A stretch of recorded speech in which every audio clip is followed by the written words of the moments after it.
Hello বন্ধুরা, কি অবস্থায় কেমন আছেন প্রত্যেকে? আশা করি ভালো আছেন।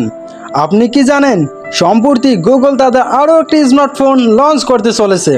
তো কি থাকছে গুগলের স্মার্টফোনটিতে সেটা নিয়েই আজকের মূল ভিডিও। চলুন তাহলে সাবস্ক্রাইব করে নিয়ে ভিডিও শুরু করা যাক।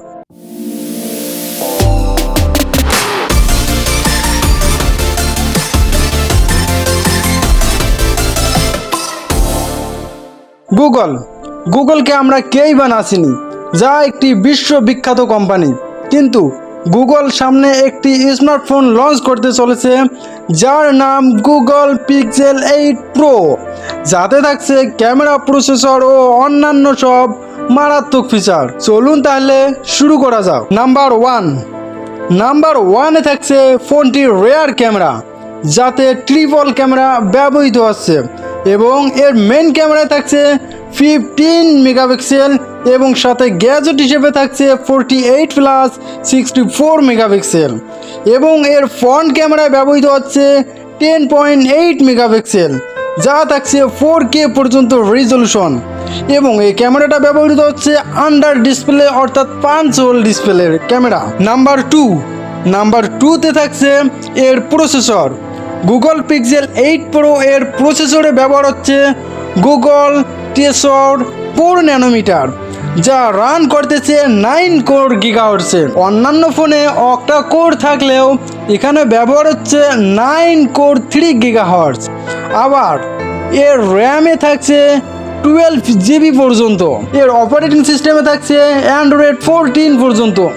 তো আপনি কি ভাবছেন এটা দিয়ে গেমিং করা কতটা ভালো হবে? একেই তো এর প্রসেসরে ব্যবহার হচ্ছে 4 ন্যানোমিটার, যা ব্যবহার করায় ব্যাটারি ব্যাকআপ থাকবে অনেকটা বেশি এবং হায়ার লেভেলের, এবং এতে ব্যবহার করা হয়েছে হাই কোয়ালিটি প্রসেসর যা রান করতেছে 9 কোর 3 গিগাহার্টজে। তাই আপনি গেম করতে পারবেন যে কোনো সময় এবং অনায়াসে, কোনো সমস্যা ছাড়া। নাম্বার থ্রিতে থাকছে এর স্টোরেজ।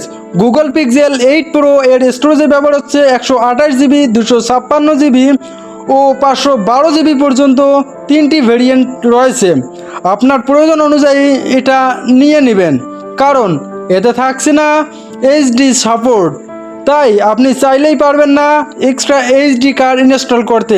তবে প্রয়োজনে কেবল দ্বারা ডেটার আদান প্রদান করতে পারবেন। নাম্বার ফোরে থাকছে এর ব্যাটারি। গুগল এর স্মার্টফোনটিতে ব্যাটারি থাকছে 4950 mAh ব্যাটারি, যার চার্জিংয়ে থাকছে 27 ওয়াট ফাস্ট চার্জিং। ও বন্ধুরা, কেমন দেখলেন গুগলের স্মার্টফোনটি? অবশ্য কমেন্টে জানিয়ে দেবেন।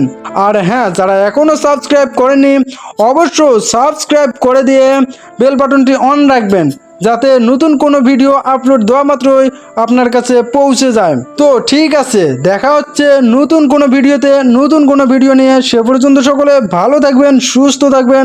ধন্যবাদ সকলকে।